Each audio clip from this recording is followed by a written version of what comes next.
नाज़रीन अस्सलाम वालेकुम। मैं हूं इमरान वसीम।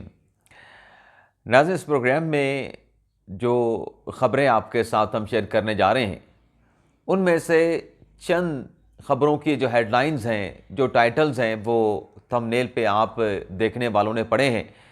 इन ख़बरों के अलावा भी कुछ अहम डेवलपमेंट्स हुई हैं, कुछ बड़ी हैपनिंग्स हुई हैं जिनकी तफसीलात व्लॉग में आपके साथ हम शेयर करेंगे। लेकिन प्रोग्राम का आगाज़ करने से पहले एक तो जो आपसे हम दरख्वास्त करते हैं कि अगर आपकी तरफ से अभी तक हमारे चैनल को सब्सक्राइब नहीं किया गया तो चैनल को सब्सक्राइब कर लें, बेल आइकॉन का बटन प्रेस करें और अगर वीडियो आपको पसंद आती है तो इसको लाइक भी करें और शेयर भी करें।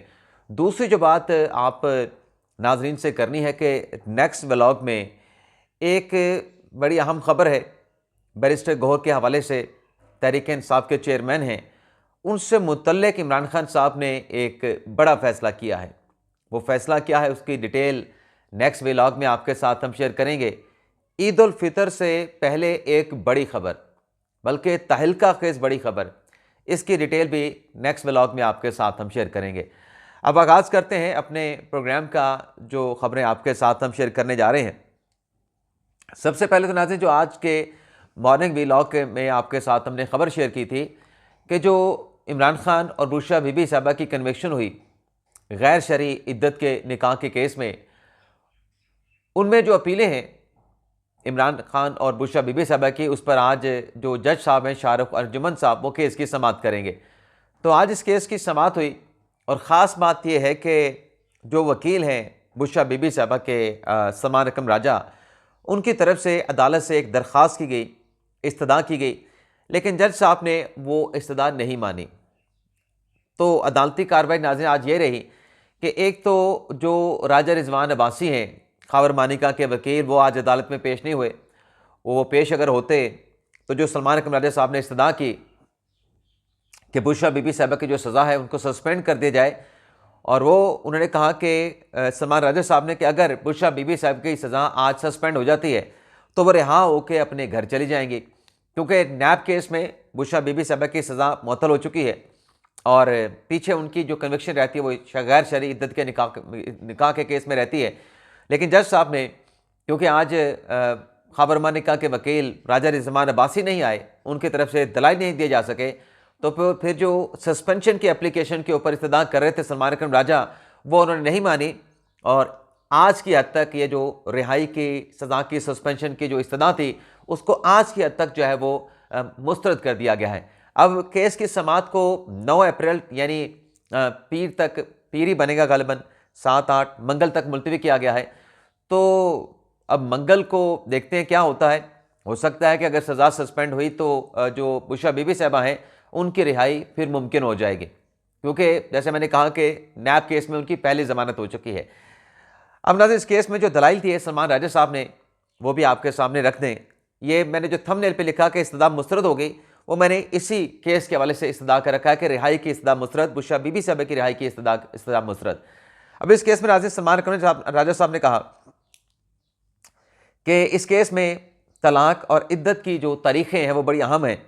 उन्होंने कहा कि खाबर मानिका कहते हैं कि मैंने 14 नवंबर को तलाक दी बुशरा बीबी साहबा को, और फिर बुशरा बीबी साहबा को इस केस में सफाई का मौका नहीं दिया गया, सफाई से जो है महरूम रखा गया। यानी सलमान राजा साहब कह रहे हैं कि बुशरा बीबी साहबा को दिफा का हक नहीं दिया गया। फिर वो कहते हैं कि बुशरा बीबी साहबा नेक खातून है।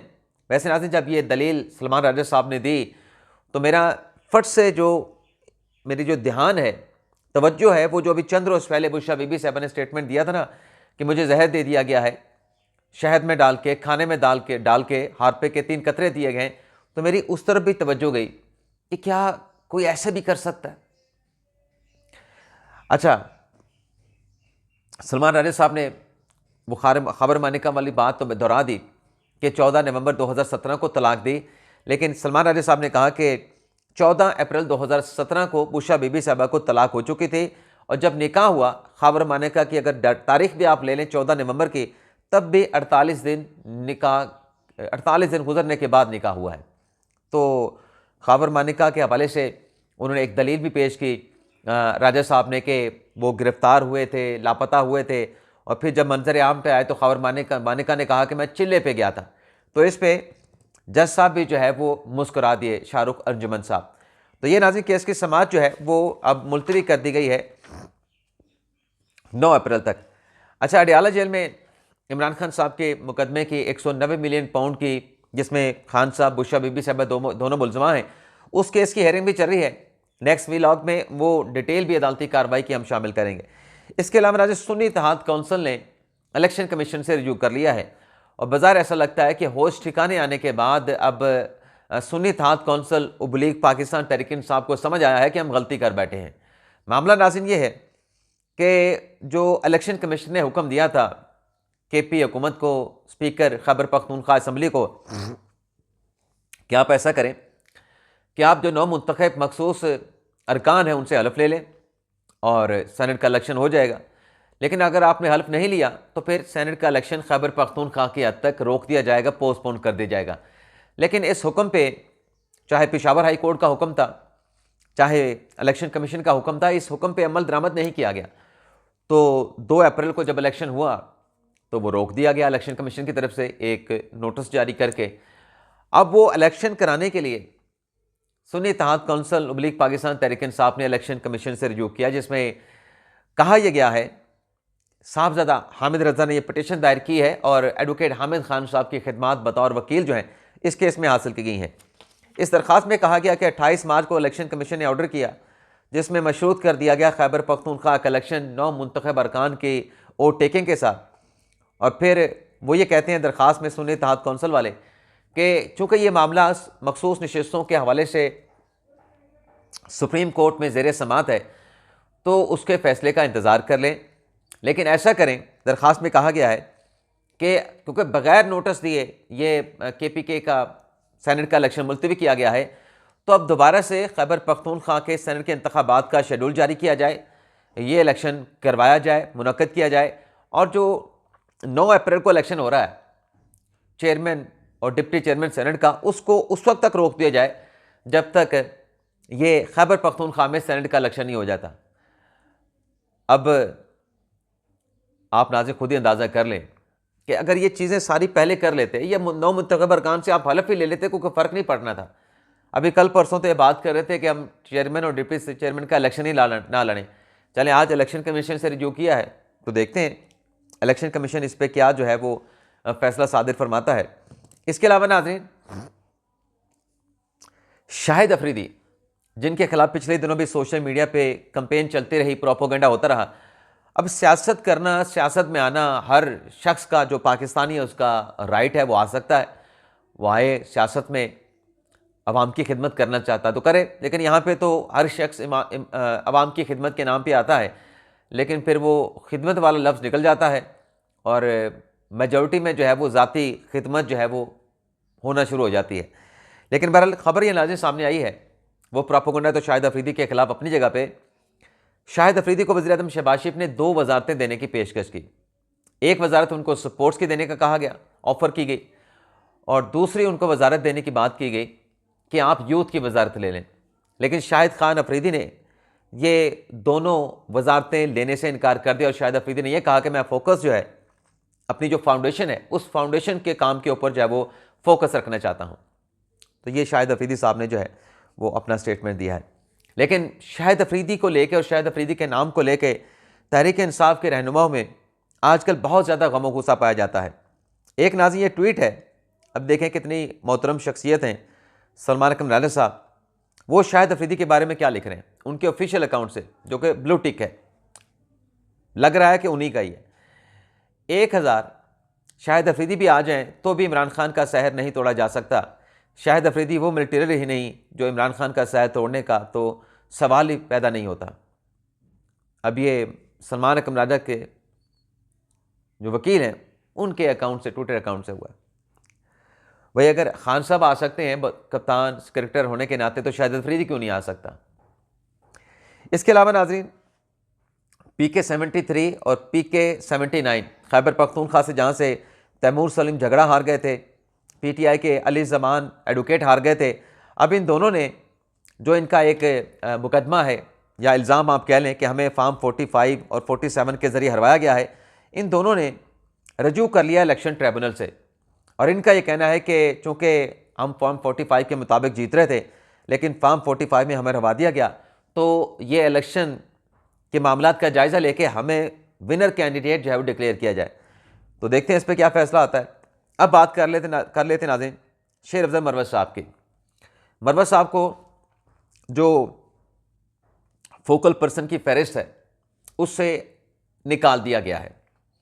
यानी इस स्टेटस के बाद, फोकल पर्सन के ओहदे से हटने के बाद अब यह है कि अब इमरान खान साहब मुलाकात अगर करनी है मरवत साहब से, पहले तो उन्होंने मुलाकात करने से भी इनकार किया इमरान खान साहब ने।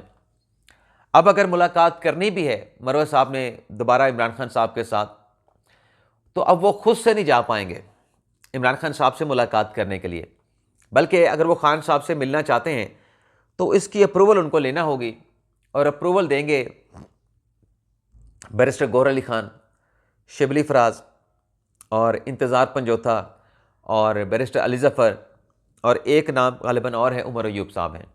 यानी अब जिस तरीके से मरवत साहब जाते थे बनी गाला में, ख़ुद भी मुलाकातें करते थे, किसी और की मुलाकात भी करवा देते थे, अब वो खान साहब से डायरेक्टली मुलाकात वाली बात नहीं रही, अब आपको इनके थ्रू जाना पड़ेगा।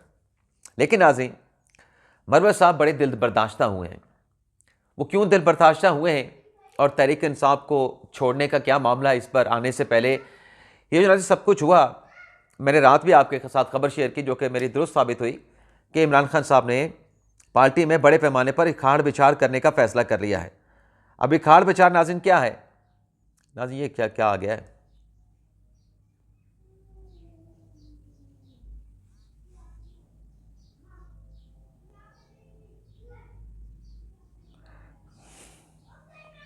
अच्छा, मरवत साहब का मसला ये बना कि मरवत साहब थे कोर कमेटी को मानते नहीं थे, मैंने रात भी सुबह के वीलॉग में भी बताया।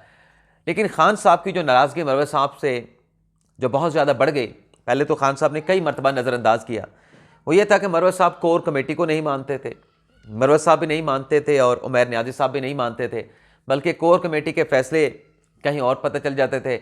लेकिन जो सबसे बड़ी नाराज़गी खान साहब की हुई, जो मरवत ने अपनी सोशल मीडिया की टीम बनाने का ऐलान किया। अच्छा, ये टीम बनाने का ऐलान किया मरवत साहब ने, उस पर भी खान साहब को जो ब्रीफ किया गया कि अब मरवत साहब जो है वो तहरीक इंसाफ की सोशल मीडिया टीम के खिलाफ अपनी टीम बनाएंगे, तो ये एक दूसरे के आमने सामने आ जाएंगे, ये खान साहब को बताया गया। तो खान साहब को ये बात बहुत मतलब इस पर गुस्सा आया। लेकिन इसका पस मंज़र ये है कि जो इमरान खान साहब की अपनी हमशीरा है अलीमा खान साहबा, उनकी तरफ से सोशल मीडिया, पीटीआई के सोशल मीडिया टीम को कुछ हदायत जारी की गई, और जिनके खिलाफ हदायत जारी की गई, जिसका खुलासा ये था कि जब आप इलेक्शन जीते हैं, आपको लोगों ने वोट दिया है, तो आप मुज़ाहमत की पॉलिसी लेके चलें। आप ये सोशल मीडिया पे और कोर कमेटियों में क्या कर रहे हैं? आप तो यहाँ पे मीटिंग खेल रहे हैं, और इमरान खान जो है वो जेल से बाहर नहीं आ रहा। तो जो इंस्ट्रक्शन पास ऑन की अलीमा खान साहबा ने, वो हदायत जिनके खिलाफ थी, वो हदायत उन लोगों तक भी पहुँच गई। शिबली फराज साहब का भी अपना ग्रुप है, और एक ग्रुप आप यूँ समझें कि अलीमा खान साहबा का है। तो ये बात खान साहब को जाके बताई गई कि आपकी जो हमशीरा है अलीमा खान साहबा, वो पार्टी मामलात में मदाखलत कर रही हैं, और अब आपकी ये जो इंस्ट्रक्शन अलीमा खान साहबा की हैं सोशल मीडिया टीम को नहीं मानी गई, तो अब जो मरवत साहब हैं वो उनके करीब हैं, तो अब ये अपनी एक सोशल मीडिया टीम बनाने जा रहे हैं, और जब ये इनकी सोशल मीडिया टीम बनेंगे तो हमारी पार्टी की और इनकी सोशल मीडिया टीम का आपस में टकराव और तसादम होगा, तो हमारा नुकसान होगा, पार्टी का नुकसान होगा। इस पर फिर खान साहब ने मरवत साहब को कहा कि आप जो हैं ये सोशल मीडिया की टीम बनाना छोड़ दें। ये नाज़रीन सुने, एक क्लिप है मरवत साहब का, इसमें वो क्या कह रहे हैं। खान ने कल मुझे पैगाम दिया कि भाई अपनी सोशल मीडिया टीम जो है आप लॉन्च न करें, खान का हुक्म मेरे लिए आदमी है। मेरी फिर भी आप लोगों से उम्मीदें कम है पीटीआई ऑफिशियल से, लेकिन सिर्फ इतना बताता हूँ, काज हमारा एक है, लीडर हमारा एक है, एंड हमारे मकासद एक है। खुदारा ये चीज बंद करें, पार्टी में एक दूसरे को मुस्तहकम करें। ये मरवत साहब जो कह रहे हैं ना कि मेरा फिर भी मैं अपनी सोशल मीडिया की टीम नहीं बनाऊंगा, लेकिन पीटीआई के ऑफिशियल टीम के ऊपर कह रहे हैं कि मेरा एतमाद नहीं है, और वो कह रहे हैं कि हमें एक दूसरे पे एतमाद करना चाहिए, लेकिन मेरा उन पे एतमाद नहीं है। लेकिन एक और चीज़ ना, ये मरवत साहब का एक और चंद सेकंड का क्लिप सुन लें। इसमें मरवत साहब पार्टी को छोड़ने का इंदिया दे रहे हैं। जब तक मैंने कहा अगर मेरी वजह से नुकसान हो रहा है पार्टी का और कोई पोलराइजेशन पैदा हो रही है या पार्टी में इख्तिलाफात की खबरें गर्म हैं, तो आप मुझे रिलीव कर दें और उनको मौका दे दें, वो आ जाएं। क्या कह रहे हैं मरबर साहब कि मुझे अगर मेरी वजह से पार्टी में इख्तिलाफात या उसमें कुछ ऐसी चीज़ें हो रही हैं, पोलराइजेशन हो रही है, तो मुझे रिलीव कर दें, यानी मुझे पार्टी से निकाल दें, मुझे पार्टी से छोड़ दें। यानी मरवर साहब इस नहज पे पहुंच चुके हैं कि अगर मज़ीद इनको दबाया गया तो हो सकता है कि ये जो इंदिया अभी दे रहे हैं ये आगे चल के फिर पार्टी से किनारा कशी ना अख्तियार कर जाएँ। लेकिन मेरे ख्याल से मरवर साहब पार्टी के साथ हैं, उनके कुछ इख्तिलाफात हो सकते हैं, उनका अपना एक काम करने का तरीक़ाकार हो सकता है, लेकिन बेहतर ये होगा कि चीज़ों को संभाला जाए। लेकिन चीज़ें नाज़िम बहुत हद तक ख़राब दिखाई दे रही हैं, बहुत ज़्यादा इख्तिलाफात हैं। अब नेक्स्ट व्लॉग में मैंने जो मिस्टर गौर साहब के हवाले से आपके साथ खबर शेयर करनी है, आप हैरान रह जाएंगे क्या ये भी पार्टी के अंदर हो सकता है, और फिर आप सवाल उठाएंगे ये कैसे हो सकता है। अगली खबर नाज़रीन, फवाद चौधरी साहब को रात गए जो है वो जेल से रिहा कर दिया गया, और जब वो घर पहुँचे फवाद चौधरी साहब तो उनके बेटे उनके साथ, दोनों बेटियों के साथ मिले, तो वो भी बड़े जज्बाती मनाजर थे। इसके अलावा नाज़रीन, जेसन क्लिप्सी को वाइट बॉल क्रिकेट का पाकिस्तान की टीम का कोच मुकर्रर कर दिया गया है। गैरी क्रिस्टन, साउथ अफ्रीका से इनका ताल्लुक है, इन्हें पाकिस्तान की रेड बॉल टीम का हेड कोच मुकर्रर कर दिया गया है। जेसन क्लिप्सी का ताल्लुक जो है वो ऑस्ट्रेलिया से है। अब असिस्टेंट कोच की तलाश के लिए जो है वो पीसीबी ने ऐड दे दिया है। इसके अलावा नाज़रीन, ये जो फैसला आया है इनका अपना फवाद चौधरी साहब का, इस फैसले की डिटेल भी आपके साथ शेयर कर लें। जो ज़मानत मिली है, इस फैसले में नाज़रीन कहा गया है, मैं निकाल लूँ, इस्लामाबाद हाई कोर्ट के चीफ जस्टिस आमिर फारूक साहब और तारिक महमूद जंगरी साहब का ये फैसला है। फैसले में कहा गया है कि फवाद चौधरी पर इल्ज़ाम है कि उन्होंने लिल्ला ता जहलम रोड मंसूबे में करप्शन की है। मंसूबे का PC1 प्लानिंग बोर्ड पंजाब ने मंजूर किया। 2 रोया सड़क मंसूबे का PC1 CDW और एक्ने से भी मंजूर हुआ। तमाम कानूनी तकाजे पूरे करने के बाद मंसूबा FWO को सौंपा गया। स्पेशल प्रोसिक्यूटर नैब ने तस्लीम किया कि मुकदमे में इन तमाम एजेंसी का कोई भी एहलकार मुलज़म नामजद नहीं है। फवाद चौधरी पर ठेकेदार मोहम्मद अली से 50 लाख रुपये रिश्वत लेने का इल्ज़ाम है। इल्ज़ाम है कि फवाद चौधरी ने मंसूबा ठेकेदार मोहम्मद अली को सौंपने के लिए 50 लाख रिश्वत ली। ठेकेदार मोहम्मद अली का बयान नैब की जानिब से रिकॉर्ड किया जा चुका है। हाईवे डिवीज़न के XEN के मुताबिक फवाद चौधरी ने मंसूबे की फिजिबिलिटी रिपोर्ट बनाने के लिए भी दबाव डाला। मुलज़म फवाद चौधरी ने 19 दिसंबर 2023 को गिरफ्तार किया गया और मुकदमा सिर्फ अभी तक इंक्वायरी स्टेज पे है। इस मामले की तहकीकात की सिफारिश हुई, ना ही रेफरेंस फाइल करने की सिफारिश हुई। नैब की दफ़ा 42B के तहत ये मामला नैब के दायरे अख्तियार में नहीं आता, यानी ये मामला भी ख़त्म। प्रोसिक्यूशन ने तस्लीम किया कि मुलज़म के खिलाफ 2 अफराद के बयानात के अलावा कोई शवाहिद मौजूद नहीं। फवाद चौधरी की ज़मानत की दरख्वास्त 10 लाख रुपये मुचलकों के एवज़ मंजूर की जाती है। ज़मानत मंजूरी का फैसला केस के ट्रायल पर असरअंदाज नहीं होगा। इजाज़त चाहते हैं नाज़रीन, अल्लाह हाफ़िज़।